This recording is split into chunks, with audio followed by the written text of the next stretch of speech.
She wouldn't go anywhere without him. Not me, him. The dog.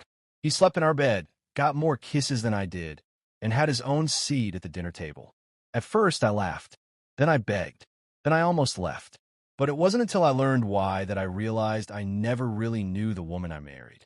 And by then, something terrible had already happened. To all my subscribers, thank you so much for the love and support. Don't forget to turn on notifications and hit that subscribe button so I can keep bringing you real, raw, and emotional stories like this one. Now let's begin. I used to think love meant sharing everything.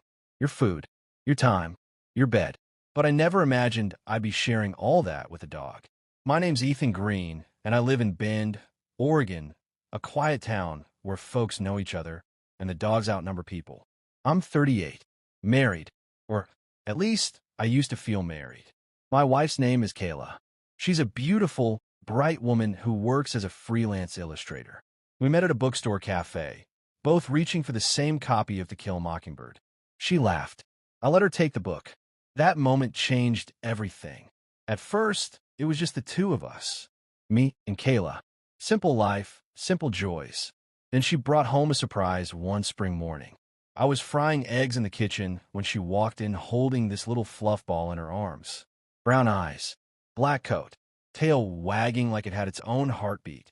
He followed me, she said, laughing. Can we keep him? I shrugged. What is it? Half lab, half something else. He has no tag. We put up signs. No one called. And just like that, Milo became part of our home. At first, I didn't mind. Milo was sweet, a little shy with me, always clung to her. But I chalked it up to newness. Dogs usually warm up. But weeks passed, then months, and Milo never warmed up. He clung to Kayla like glue. Worse, Kayla clung back.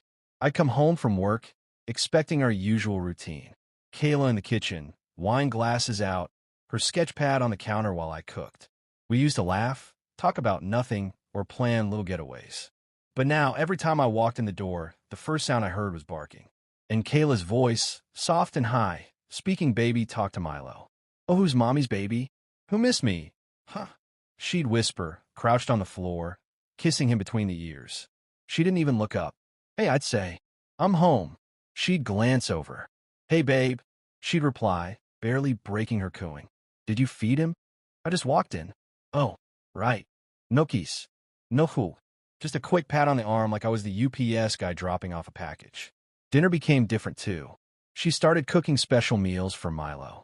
Chicken breast, rice, pumpkin puree. Sometimes, she'd forget to make enough for both of us. He gets anxious if he doesn't eat on time, she said one night, while I microwaved leftover pizza. I nodded, biting my tongue. But inside, something began to ache. It got worse when Milo started sleeping in our bed. It started with her saying, just tonight. He had a rough day, but just tonight became every night. And pretty soon, I was sleeping on the edge of the mattress while Milo sprawled between us like a furry wall. There were nights I reached out to touch Kayla, to hold her like we used to. But Milo growled low in his throat. She always defended him. He's just protective, she'd whisper, curling around the dog instead of me. Protective of what? I used to wonder. You? Or the space between us? I tried. I really did. I bought Milo toys. Took him on walks. Learned about his breed. I even took a dog training class on Saturdays just to understand him better. But it was like trying to win over a jealous boyfriend. Milo would stare at me when I kissed her, growl if I touched her too long. Once, he even snapped when I tried to pull her in for a hug. She laughed. You're just being dramatic, she said. He's a rescue, Ethan. You don't get it. She was right. I didn't get it. But I was trying. One night, I finally said it. Kayla, it feels like I'm in a marriage with you and the dog. She blinked. That's ridiculous. Is it? I said. We haven't been intimate in over a month. You barely look at me. You don't even sleep next to me anymore. Milo does. She got quiet. Then she said something that stuck with me. He's the only one who's never let me down. That was the moment I knew this wasn't just about the dog. That sentence held weight I didn't understand yet. Something was buried in her tone. Something she wasn't saying. But before I could dig deeper, she left the room. And Milo followed. That night, I sat on the porch by myself, staring at our empty driveway, wondering where things went wrong. Little did I know, The unraveling had already begun, and soon the truth would show me just how little I understood about the woman I married. There's a certain silence that hits different when your marriage is falling apart. It's not the kind of silence that happens when you're both reading or watching a movie. It's heavier, thicker, like the air has given up trying to carry your voices. That's what my house started to feel like. A space filled with muffled footsteps, closed doors, and conversations that never happened. Kayla and I used to talk for hours about everything. Now, we barely exchanged words beyond what the dog needed or what bills were due. And Milo? He watched it all, like a quiet little soldier guarding her from me. One night, I came home late after helping a coworker move. I was sore, exhausted, and hungry. I expected Kayla to be asleep. Instead, she was in the living room with Milo on her lap, the glow of the TV lighting up her face. She looked up briefly, but her smile didn't reach her eyes. "Hey," I nodded. "Hey, you didn't go to bed?" "Didn't feel like it. You eat." "Yeah, I made something for myself and Milo." I opened the fridge. Empty. No leftovers. Not even a slice of bread. I closed it and leaned against the counter, unsure what to say. "You're really distant lately," I said carefully. She shrugged. "We've both been busy, but even when we're both home, it's like you're not here. Like I'm not here." Kayla didn't answer. She just stared at the screen, stroking Milo's ears. That hurt more than yelling would have. The next day, something strange happened. I got a call from Jenny, Kayla's best friend. We weren't super close, but we'd hung out enough that I considered her part of our circle. "Hey," she said, her voice hesitant. "I know this is out of nowhere, but is Kayla okay?" "Why?" I asked, heart skipping. "She hasn't answered my texts in weeks, and she bailed on our brunch plans again. Just said she wasn't up for it. That's not like her." I paused. "She's been home mostly, with the dog." Jenny went quiet. Then she said, "Ethan, you guys are okay, right?" I wanted to lie. Say yes. But instead I said, "I'm not sure." That night I tried again. We were in bed, me on one side, Milo in the middle, Kayla with her back to me. I stared at the ceiling and whispered, "Do you still love me?" She didn't answer right away. But then she said, "I don't know." Just like that. Not in anger. Not with tears. Just quiet. Honest. "I feel like I've lost something inside me," she added. "I don't even know who I am anymore." I reached over Milo to touch her hand, but she moved it away. The dog growled, low and disapproving. "I miss you," I whispered. She didn't reply. The next morning, I took Milo for a walk without asking. Kayla was still in bed. I figured it would be good for him. For us. We walked a few blocks. At first, he resisted, pulling hard, sniffing aggressively like he wanted to go back. But then he settled. We stopped at the park. I sat on a bench. Milo sat at my feet. "Why won't you let me have her back?" I asked him out loud, feeling stupid but needing to say it. What did I do to lose her? He looked at me. Not with judgment. Not even with understanding. Just those big brown eyes, unblinking. I wondered if he knew. If he'd seen something I hadn't. That's when I noticed something odd. A man across the street was watching me. He wore a hoodie, leaning against a light pole, pretending to be on his phone. But his eyes never left me. Or Milo. When I stood, he turned and walked the other way. Something was off. Back home, I brought it up to Kayla. "Do you know someone tall, maybe early 30s, dark hair, drives a black SUV?" She froze. "Why?" "I saw someone today, watching me and Milo at the park." Then he left when I noticed. She stayed quiet for a moment too long. Then she shook her head. "No, probably nothing." But something shifted in her expression. And just like that, the tension doubled. It was 2 nights later. Kayla and I were in the kitchen. I was making spaghetti. She was scrolling on her phone. We hadn't spoken much all day.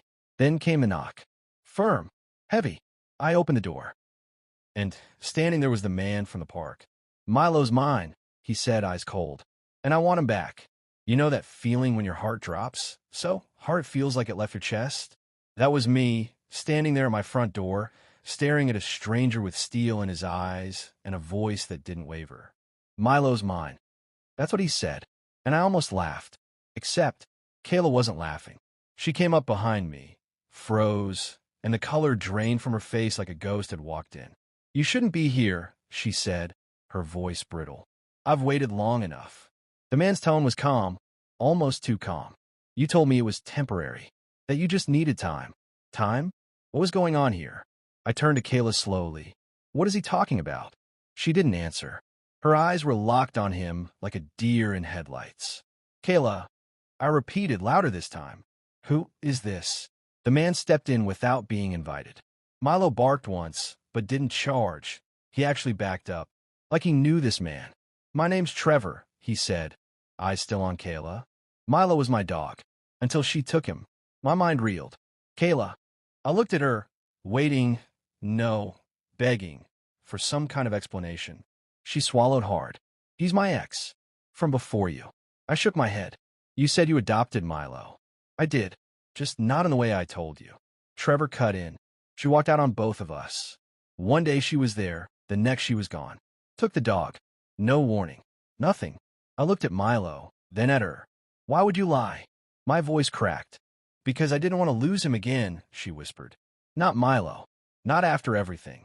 That night was chaos. Trevor didn't leave quietly. He demanded answers, told Kayla he'd been trying to find her for over a year, claimed she ghosted him, moved without notice. She didn't deny it. I watched their argument from the corner of the room, feeling like a stranger in my own home. I married a woman I thought I knew, but suddenly she was someone else, someone who could lie for years without blinking. Later, after Trevor left with a threat to see her in court, I finally sat down with Kayla. Why didn't you tell me? She wiped her face, exhausted. Because I was afraid if you knew I ran from someone like that, you'd think less of me. Someone like what? She hesitated. Trevor wasn't always who you saw tonight. He was controlling, cold. Milo was the only bright thing I had when I left. He was my comfort, my safety. I couldn't leave him behind. I sat in silence. And me? I asked. Was I just a place to hide too? Her eyes filled with tears. No, you were the place I wanted to stay. I just never knew how to let go of the past. The days after that were a blur of legal threats, emotional distance, and awkward silences. Trevor filed a complaint, claiming ownership of Milo. Kayla broke down. She'd built her entire post-Trevor life around that dog.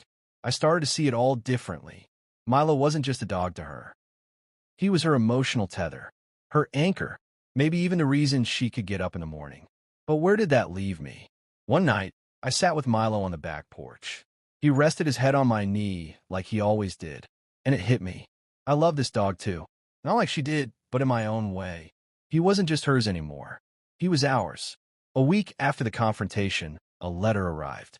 From Trevor's attorney. He was suing for full custody of Milo. Kayla collapsed on the couch, sobbing. I can't lose him. Ethan, I'll fall apart. I sat next to her and said something I never thought I'd say. Then let's fight for him. Together. She looked at me, eyes red and puffy. You'd really do that? I nodded. You lied. You hurt me. But I still see the woman I married in you. And I'm not letting her face this alone. You don't just get to keep what you stole. That's what Trevor said in court. Cold. Direct. Like Milo was just an object, not a living, breathing soul who had become a part of our family. We were sitting in a small courtroom in downtown Chicago, and though the room wasn't packed, it felt like every seat was taken by the weight of our mistakes. My wife's past, her decisions, and now, my place in the middle of it. The judge looked at both attorneys, then at us. Kayla was squeezing my hand so hard I could feel the sweat from her palm. She was shaking. I never meant to hurt anyone, she said to the judge, her voice quiet but sincere. I left that part of my life behind for a reason. Milo was never a trophy. He was my peace, my safe place. And Ethan, she turned to me, he gave us both a second chance. I wasn't sure what the judge would say, but in that moment, I saw her not just as the woman who lied to me, but the woman who'd fought for herself when no one else would. That night, before court, we stayed up late talking for the first time in weeks. No TV, no distractions. Just us and Milo curled up between our feet. I should have told you everything sooner, she said. I should have asked more questions, I replied. Sometimes we want things to feel perfect so bad, we ignore the cracks forming underneath. But here we were now, facing the consequences together. That felt like growth. That felt like marriage. Even after betrayal. The court didn't give Trevor full custody. In fact, they surprised all of us. Shared custody. Trevor would have scheduled visitation, but Milo would stay primarily with us. Trevor stormed out of the courtroom. Kayla exhaled like she'd been holding her breath for months. We walked out into the chilly wind, and for the first time in a long time, she looked at me with eyes that weren't hiding anything. "Thank you," she whispered. It didn't get magically easier after that. We still had to rebuild trust. I still struggled with the idea that the woman I married could lie to me for years. But what mattered most now was that we were confronting it together. Kayla started therapy. I joined her on some sessions. We learned how to talk again, not just about our feelings, but about our fears, our childhoods, our patterns. And Milo, he remained the glue. That dog, unaware of the chaos he'd caused, still curled up on our feet each night, still whined when one of us left the house, and still brought a kind of comfort we couldn't find in each other sometimes. But just when things were finally calming down, Trevor came back, not to fight, not with threats, but with a proposal. "I'm moving," he said, "out of state. I won't be able to do shared custody anymore." Kayla went quiet. I saw her guard go up again. "I want to sign Milo over to you, officially. But there's a condition." I stepped forward. "What is it?" "I want to say goodbye to him. One day. Just us." Kayla hesitated. I watched her, then said gently, "Maybe it's what you both need." She nodded slowly. Trevor came one last time, took Milo to the park where they used to go. Kayla sat at home in silence the entire time. When he brought him back, his eyes were red. "He's better off with you," he said quietly. "You're a better version of who I used to know." Then he left, and that door finally closed. Absolutely. Here's the final chapter of this emotional, dramatic story. You never really know what trust means until it's been broken. It's not just a feeling. It's not just believing someone. It's a decision to stay, to fight, to love someone despite the cracks. And that's where Kayla and I found ourselves, standing on the other side of betrayal, holding hands, and choosing each other again. 6 months later, life looked different. We weren't the same couple who used to gloss over our problems or pretend love could cover everything. We talked more, fought more honestly. We didn't sweep pain under the rug anymore. We sat with it. We dealt with it. Milo had settled into his forever home like he always belonged, like he always knew. One evening, Kayla and I sat out back, watching him chase fireflies across the yard. "You think he forgave me?" she asked quietly. I looked at her, her eyes filled with a softness I hadn't seen in a while. "I think he never blamed you." Kayla started leaving handwritten notes for me on the fridge again. I started waking her up with coffee instead of silence. We danced in the kitchen sometimes, even if the music was just the hum of the fridge. That's what rebuilding looked like. It didn't erase the past, but it reminded us that we were still capable of joy. Some nights I'd wake up and remember how much she had hidden. I'd stare at the ceiling, wonder if I'd been foolish, wonder if this pain would ever completely fade. But then I'd feel her reach for my hand in the dark. No words, just touch. And I'd remember, trust isn't perfect, but it's powerful.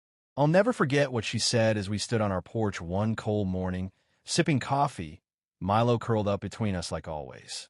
She turned to me and said, "You didn't rescue me, Ethan, but you stayed. That's what saved me." I didn't say anything back. I didn't need to, because staying after everything, that was love. This isn't the story I thought I'd be living, but it's real. It's ours. And sometimes, the messiest love stories are the ones worth telling, because they show us what forgiveness really means, what healing looks like, and what trust, real trust, can become when it's tested and still survives. Thank you for following this journey. If you've ever faced betrayal, hurt, or hidden truths, just know you're not alone. And there's hope, even in the cracks. If you enjoyed this story, don't forget to like, comment, and subscribe. Turn on notifications so you never miss another real-life emotional story that might just change the way you see love, pain, and everything in between.